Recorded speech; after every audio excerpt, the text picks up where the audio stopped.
Atëherë, para se të japim fjalën Karlit, përshëndetje të gjithëve që sapo na janë bashkuar. Jemi duke folur për marrëveshjen që kryeministri Edi Rama ka bërë me qeverinë italiane për të krijuar një kamp për refugjatësh ose kamp procesimi të refugjatëve që drejtohen drejt Italisë në Shëngjin të Lezhës.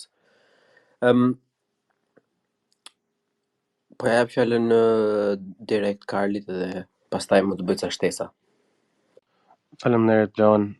U quajta fashist racist por gjatë që jam, po njeriu kur nuk ka argumente nuk din çfarë thot, sigurisht që do shpërthej. Po dosh një kisha ftu me ba një tip përfytyrimi si do të jetë ky hotel i mbyllur që u quajt nga parafolsi, një hotel i mbyllur, nuk di në emër për këtë hotelin e mbyllur përveç se një burg. Fakti që këto njerëz nuk ketë drejt mi fut në burg e para punës. E dyta punës të njerëz do të dalin aty. E treta punës të njerëz dikujt prej tyne sigurisht nuk do të pranohen gjithë si azilanta. Disa do t'ju anullohet, nuk do t'ju pranohet azili. Edhe ç'a do bajnë këta nëse s'pranohet azili? Kush do i marr? A mendoni se do t'i marrë Italia mrapsht edhe t'i çojë t'i fluturoj Italia në Ruanda ose nga vendi i tyre t'i çojnë në Tunizi? Italia një marrëveshje të tillë ka bërë me Tunizinë dhe Tunizia nuk pranon me mbajt sepse shqu populli nuk don. Ç'a do bajnë këta njerëz? Do përpiqen me ik drejt Europës ndoshta ose dikujt do t'i pëlqejnë Tirana, do t'i pëlqejnë Shqipëria, do rrinë në Shqipëri. Para çfarë rrezikut e vendosim ne popullatën vendase, njerëzit tanë që i kena në Shqipni me këto lloj njerëzish në moshë ushtarake, 18 deri në 40 vjeç, të cilët vijnë nga kultura që janë komplet ndryshme nga tonat. Çfarë rreziku do i vendosim ne popullatën tonë? Ata do të dojnë të ikun, nuk do të kenë lek, ç'a do bëjnë, nuk do të kenë bukë ndoshta, ç'a do bëjnë, do kapin do vjedhin e gja, do therin në ken, do përdhunojnë diken, do rritet kriminaliteti jashtëzakonisht siç edhe është rrit kudo në Evropën perëndimore, të cilët kanë qenë si vend zbarkimit të migrantëve. Lampedusa është e pabanueshme sot, nuk shemujt janë pa fund, duhet një naivitet i një niveli të papam për me besu se me të vërtet mund të vinë diçka e mirë nga kjo. Faleminderit. Dua të shtoj para se të jap fjalën Petros që mbase gjuha e Karlit është pak pasionante, dua t'ju kujtoj që duke i lënë ton ndjenjat domethënë e dëmshurisë dhe të vënies së epiteteve më njan, duhet të diskutojmë faktin me të cilët janë përballur vendet perëndimore deri më sot, ku ka pasur skandale nga më të ndryshme. Edhe unë jam i pari, sepse edhe unë jetoj jashtë vendit tim, jam një emigrant, pavarësisht se jo në atë lloj mënyre, por e njëjta ka gjë ka ndodhur në mënyrë minimale, të pakrahasueshme me çfarë bëjnë kultura të tjera, por edhe emigrantët shqiptarë në vende të ndryshme të Europës kanë bërë ato pislliqet e veta. Por duhet të njohim një fakt. Dhe jo për faktin sepse ne jemi më të mirë nga natyra, se jemi njerëzit e zgjedhur, edhe jemi lost tribe edhe këto gjëra të tjera, por për të vetmin fakt sepse gjeografikisht apo kulturalisht jemi më afër dhe të zezat që kemi bërë ne në krahasim. Unë flas për vendin që e njoh më mirë nga gjithë, që është Gjermania. Në krahasim me skandalet dhe tragjeditë dhe krimet më të mëdha për shkakun që janë le të themi ausgelöst, më ndihmojnë që i kanë ngjarë që kanë ngjarë prej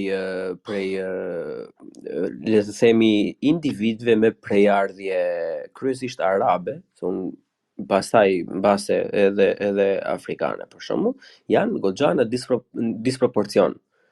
Është vërtet një fine line, është një vijë shumë e hollë të kalosh nga kjo lloj vështrimi kritik në racizëm, po unë dua që ta parashtroj këtë si gjë sepse është vërtet diçka që nuk duhet lënë jashtë kornizës, sepse ne duhet të shohim veten tonë në pasqyrë një herë. Ne kemi një popull që vret njëri tjetrin për parkime, që vret njëri tjetrin pse më pesh shtrëmbër, edhe shumë gjëra të tjera.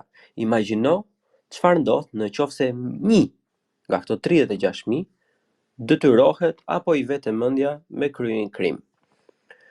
do ndodhi një fatkeqësi, do ndodhi një sherr, do ndodhi një dëmtim Gjakderdhje bleon, nuk dhe do të ndodh ndryshe. mirë prap që ta mbajmë gjuhën pak të butë. Çfarë lloji gjë do Po ndodhi? e vendosin Jo, para fjalën faktit gjakderdhje më është më e përdorur, është Të lutem. korrekte. Se kjo Pikërisht. unë besoj se kjo është rrezik shumë i madh, sepse shqiptarët janë ashtu si janë. Do dal atje, po të lutem se Skuza.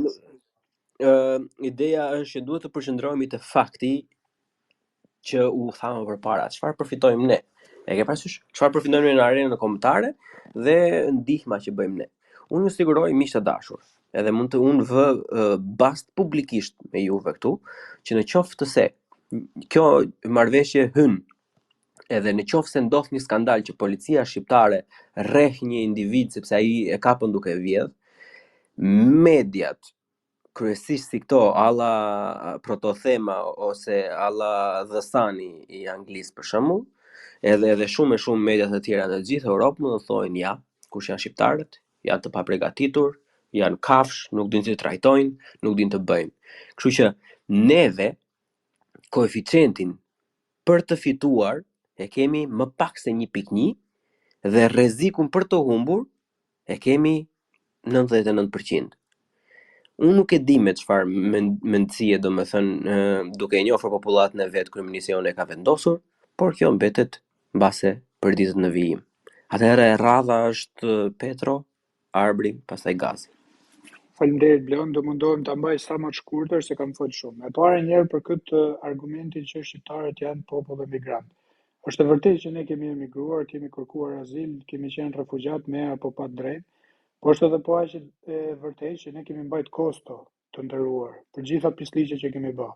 Në Itali kush ka jetuar në Itali ka qenë emigrant, lajme ka pa një herë në 2 ditë, shqiptari vrau, shqiptari vodhi, shqiptari bashkë me bandën e tjerë të shqiptarëve.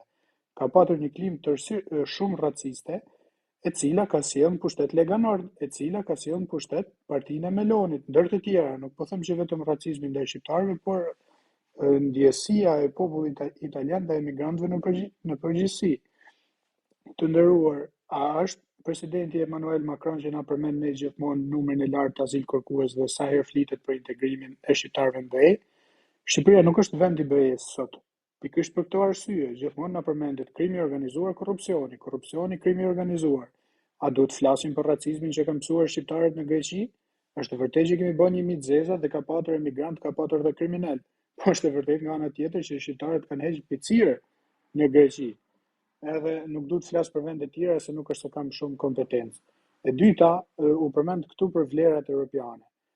Desha të them këtu që të qenit europian nuk është vetëm se si ndihesh, po është edhe punë, është edhe ligjore. Se unë mund ndihem europian sa dua, po nuk lëviz dot në zonën Schengen si një italian apo si një gjerman.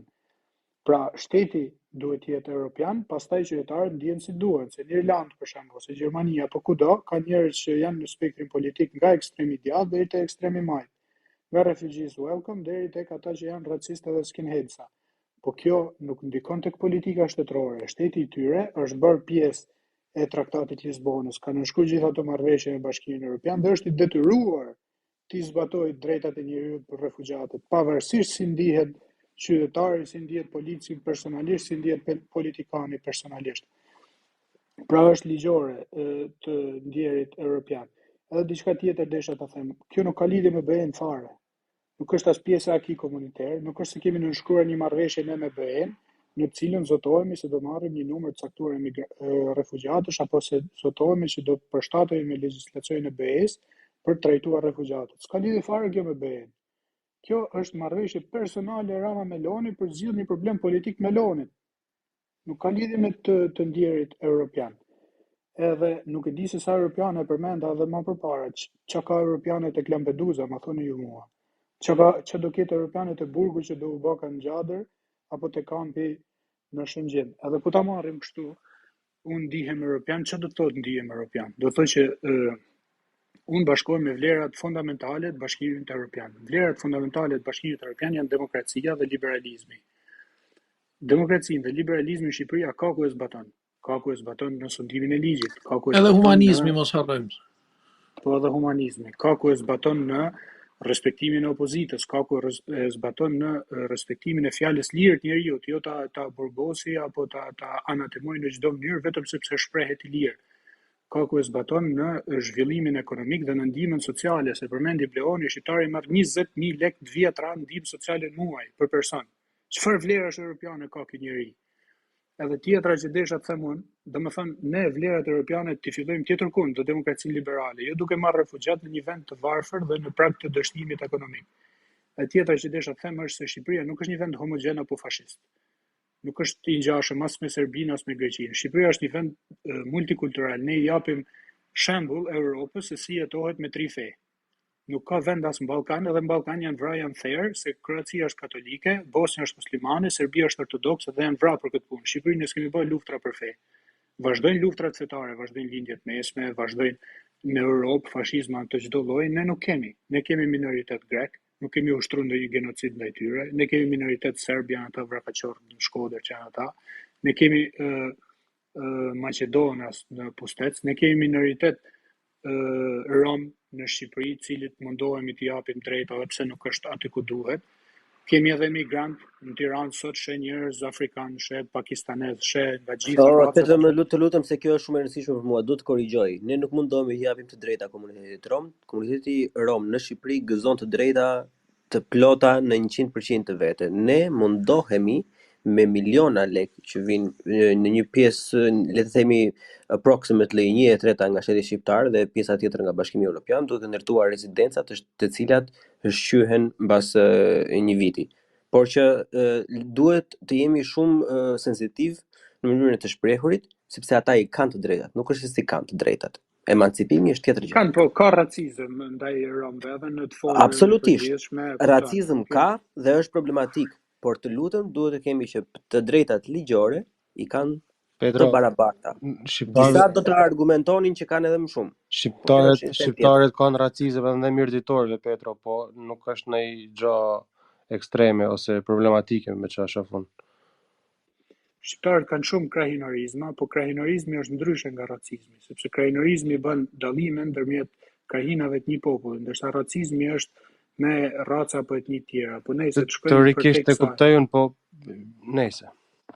Të lutem, mos të kalojmë deg me deg. Mbaroje Petro që të japi arbrit dhe gazit si ja duke pritur. Po, ajo që desha me thonë unë është që europianizmin nuk mund ta fillojmë duke marrë emigrant. Nëse ne ndihemi europian, le ta bëjmë vendin tonë të përshtatshëm me vlerat fundamentale të BE-s dhe le të përputhemi me çdo gjë që na kërkon Europa, duke u përshtatur ne me shoqëritë europiane. Kjo nuk është diçka që ne na kërkon Europa, kjo nuk është një detyrim i yni për të europianizuar, ky është një hall personal i Melonit, cilin e zgjedh ajo me një autokrat. Dhe ne, nëse ne do marrim refugjat në Shqipëri pas një marrëveshje personale të një fashiste me një autokrat dhe pastaj këta refugjat do përdoren nga disa oligark në një vend të korruptuar, kjo nuk ka asgjë europiane. Ka dhe vende që janë monarki, ka vende që janë diktatura, marrin refugjat, i shfrytëzojnë, nuk është se europianizohen në kuptimin e zbatimit të ligjit dhe drejtave të njerëzit. Faleminderit.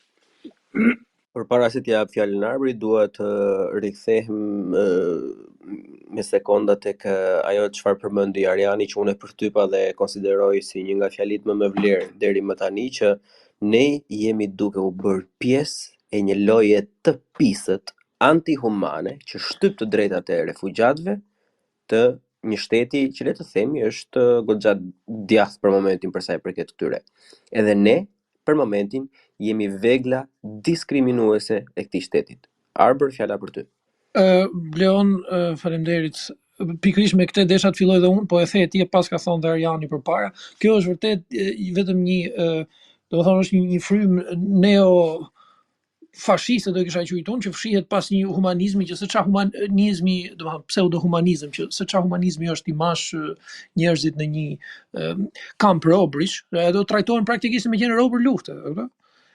Dhe pastaj me vendosur prit çfarë do bëjmë ne me këto, ti mërzisin pak derisa t'ju bëhet bajat dhe të largohen. Po tash shqiptarët, desha vetëm t'i apelojnë pak traditës, shqiptarët nuk morin pengjet e tjerëve me i majt peng për llogaritë të tjerëve. Shqiptarët po qëse i hapin derën një miku që ka nevojë, për ndihmë, do ta hapin, do ta bëjnë si njerëzit dhe jo nëpërmjet lojrave që bëjnë neofashistët italianë sot. Europa e ka kritikuar shumë Italinë për përqasjen që ka pas me këto emigrantët që kur e ka marrë këtë nismën për t'i izoluar atje me ishull se këto kampe i man atje. Nëse dhe kjo është praktikisht është rrezik, plus nga ana tjetër kjo është shkelje e tmerrshme e integritetit territorial. Bëhet fjalë 40.000 njerëz, e di sa janë 40.000 njerëz, 40.000 njerëz janë Petro më korrigjoja, kam gabim, sa njerëz ka Lezhë plak? Unë kam përshtypjen është Lezhë është 40.000 njerëz.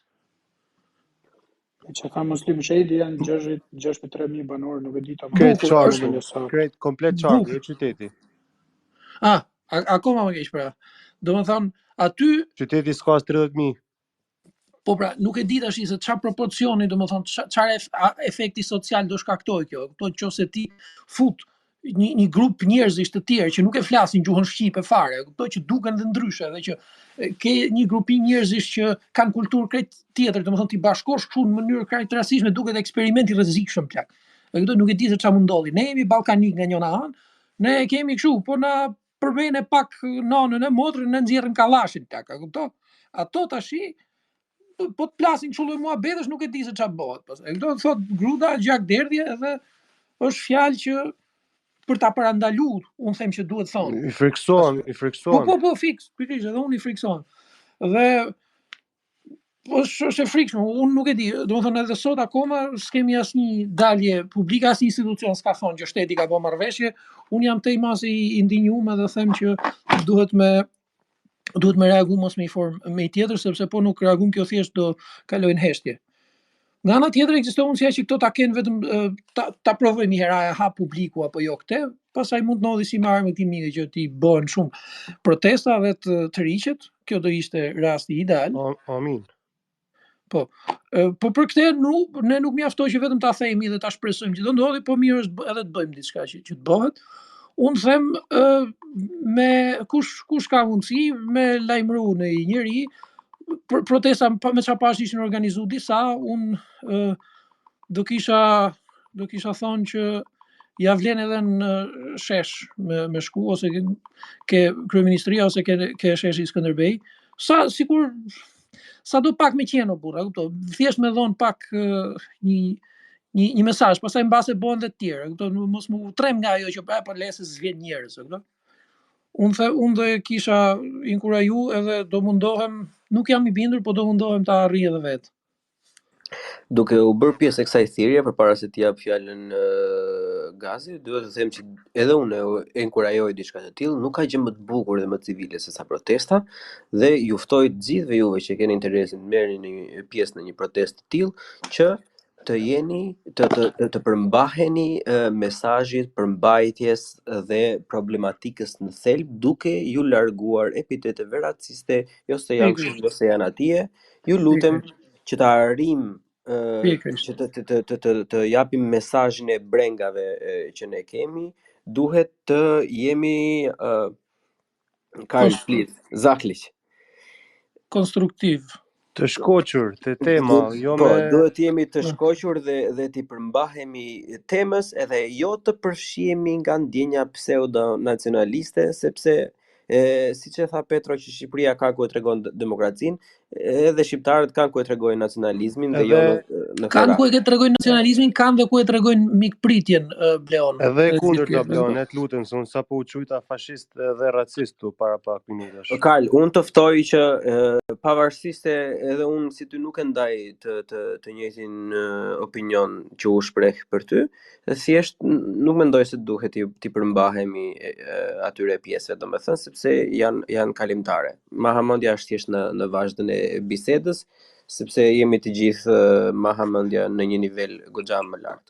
Ta them dhe i gjatë funit, Bleon, shpresoj shumë, kam shpresa që Elon Musk do e vej emogjin e suflaqes së shpejt. Okay, mirë, që mos më bëj të qesh tash, sepse jam duke mbajtur shënime, edhe dua që të jemi goxha konstruktiv sot. Atëherë faleminderit Arbër, lutem bëhe mute edhe të lus eksplicit që mos ndërpresesh. Gaz, fjala për ty i nderuar. Desha vetëm disa gjëra. Pikëpari strukturat që që janë dakorduar të ndërtohen, do të presin maksimum në të njëjtën kohë, domethënë dy struktura nga 3000 vende. Edhe që Meloni pas ka thënë që gjatë një viti mund të tranzitojnë deri 36.000 vet në për këto struktura, që i bie që në një person të shndroj mesatresht një muaj ditë sipas kësaj llogaritje në këtë strukturë dhe të kaloj në vend tjetër. Domethënë të kthehet ose të japet të drejta të vazhdoj diku aty ku është nisur. Pra edhe kjo është ajo që tash pak një stërzmadhem i çështjes, sepse ju e krahasuat numrin e përgjithshëm që mund të tranzitoj me një qytet, por faktikisht ato janë, sepse nuk mund të ketë strukturat për 36.000 vet në një vend, por janë struktura që mund të jenë deri në domethënë 2 struktura nga 3000 vende, që janë struktura bagit madhe. Kryesisht unë e shpërnda këtu një hartë që gjeta nga organizata që mirret me këtë çështje në Francë. Dhe si shqipet, domethënë janë mira vende në Francë ku ka struktura të tilla, dhe ne asnjëherë nuk qohemi në protesta për me i largu ato struktura, sepse njerëzit mundohen me ju ndihmu, me ju ndalë ndihmë, edhe me ju ofru çka do që është e mundshme njerëzit që janë duke pritur në këtë kthim të jetës tyre për të vazhduar tutje. Në shumicën e rasteve njerëzit ikin nga e pamundura të jetojnë, nga luftrat dhe nga krizat e ndryshme humanitare që ndodhin në vende ndryshme, dhe se është duke u bërë në Evropë, duke u përshpejtuar në vitet e fundit, janë ngritur mundësitë që sa më shpejt të trajtohen rastet e azilkërkuesve, në mënyrë që ata mos të kenë, mos të stërgjatet jeta e tyre pa pasur resurse dhe domethënë pa punuar, si më thonë, për veten e tyre, sepse edhe kjo është një buxhet i vazhdueshëm i evropianëve që e ndajnë për këtë çështje, sepse ata duke mos punuar, domethënë ushqehen dhe domethënë mbahen nga mikpritësi. Në këtë rast këto struktura në përgjithësi do të jenë të paguara nga Italia, e cila e ka kontraktu domethënë vetëm vendin, dhe ku e tha Ariani, ata nuk do të bartën në shtëpinë, po domethënë largohen nga një vend ku nuk ka më kushte të mjaftueshme për një pritje dinjitetshme për ata njerëz, nga ai vend largohen me aeroplan në një vend tjetër, i cili shpresoj të jetë i dinjitetshëm, dhe por sa të mirret vendimi për ta, ose shkojnë anë ose këndej, por këtë çështje e merr Italia në këtë rast, për me marr mbi vete. Si do të jetë, kjo nuk është një proces i lehtë, as për atë që kërkon azilin, as për atë që e pret në vendin e tij. Por Evropa, unë e ndash rastin e Francës, gjithandej ka, sidomos pjesa jugore e Evropës, edhe Gjermania, edhe Zvicra, edhe vende tjera kanë struktura të tilla me vite të tëra, ku i presin refugjatët, i mbajnë si munden t'i mbajnë, dhe ju gjendet një farë mënyre mundësia disi të vazhdojnë, o qoftë të vazhdojnë të instalohen në një vend, ose nëse vërtet janë vetëm persona që për shembull azil kërkues që mund të jenë nga Kosova ose nga vetë Shqipëria ose nga Maqedonia e Veriut, që nuk kanë arsye të jenë azil kërkues më nëpër Evropë, atëherë ata sigurisht që kthehen i drejtojnë në vendet e tyre. Por vetëm desha them edhe për Karlin, unë thash racist për arsye se çdo gjë që e tha ishte raciste, edhe nuk ka nevojë kështu me studiu shumë për me e kuptu që nëse ty të kanë pengu njerëzit vetëm se duken më ndryshe se italianët, ajo është racizëm, edhe nuk s'kam nevojë më janë gjithë emrin tjetër. Unë nuk e thash këtë gaz, lutem Karl, se kam plan më marrë me të. Jo, s'ka problem, nuk ka nevojë të përgjigjesh fare për këtë. Gaz, për te jetë posteve dhe komenteve që juve mund të keni shpërndarë në për Twitter në të tjera raste, duhet të jemi të drejtë në këtë rast, që Karli bëri komente për sa i përket intelektualizmit të personave, por në këtë space që ti do kesh edhe mundësinë ta dëgjosh më vonë, asnjëherë nuk e ka përmendur diçka rreth ngjyrës apo etnicitetit. E nuk kuptoj edhe na nuk kemi. Jo, nuk kuptova Human Development Index, HDI gazmend. Ti përmendë dhunimet, ti përmendë domthon gjitha paragjykimet e mundshme që ekzistojnë. Përvoja që ka po Europa perëndimore, prandaj na i bjen nesër me të keni mon vet.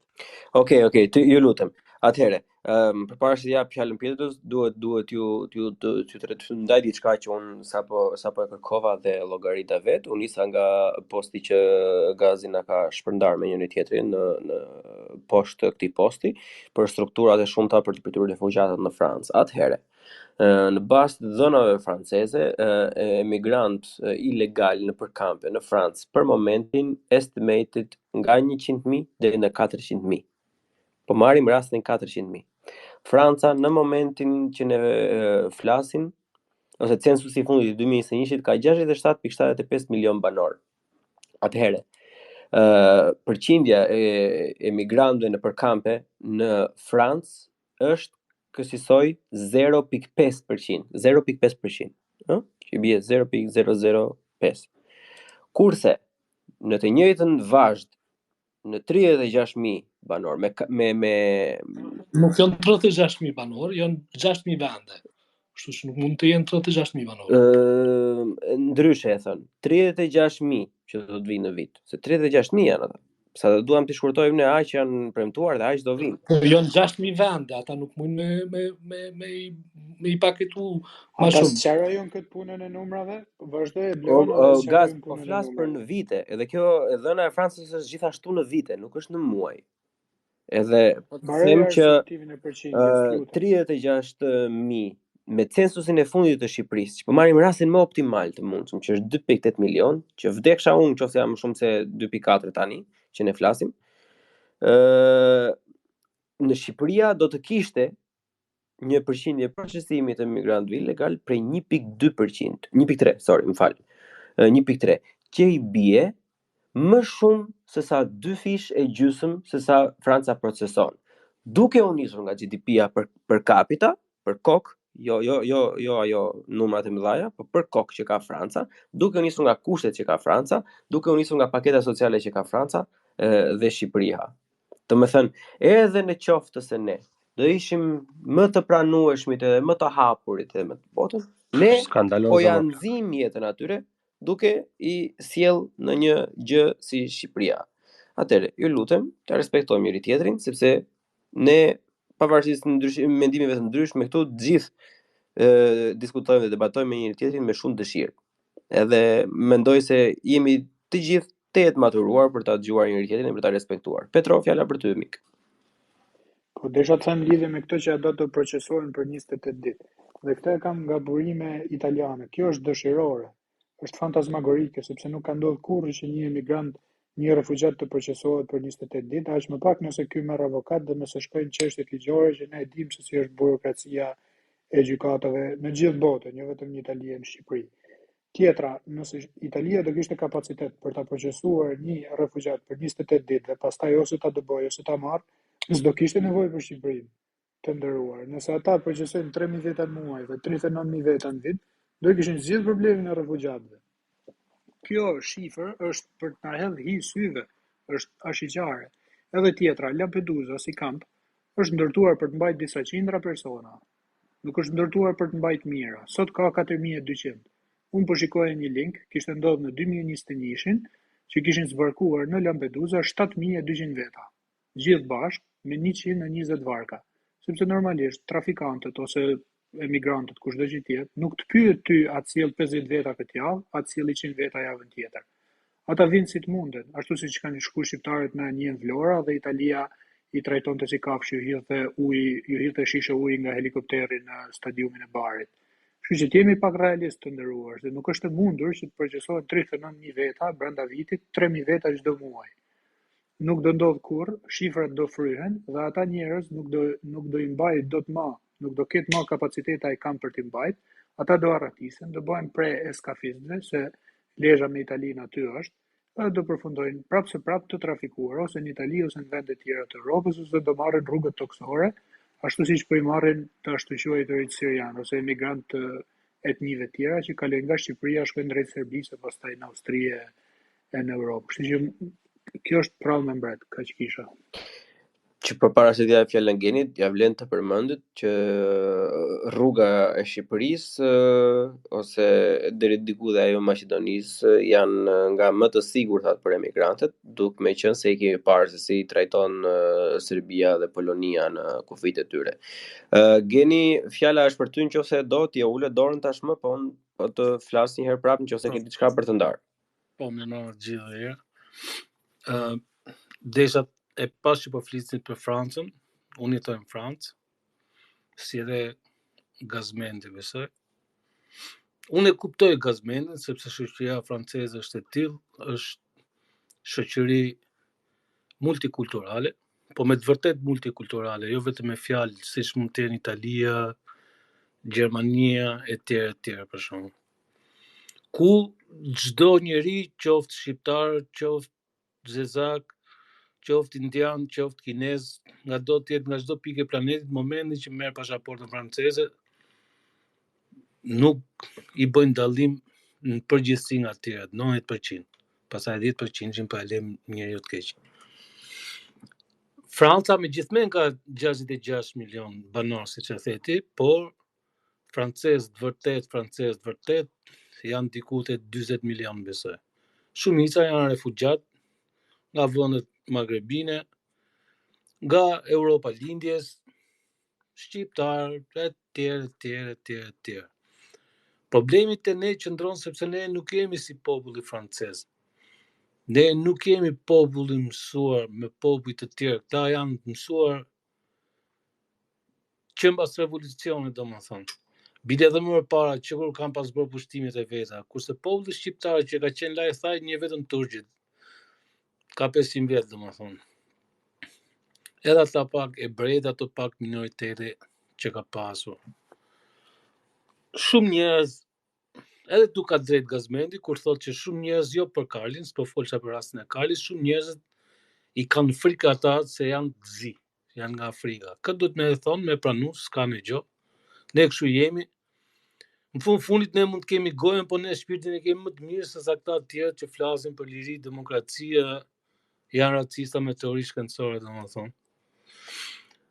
Por në qoftë se ata mbajnë siç po thon këta, që unë dyshoj, se unë nuk e besoj as Ramën as Melonin, unë më shumë dyshoj se kjo bëhet për shkak zgjedhjeve europiane që vijnë tash.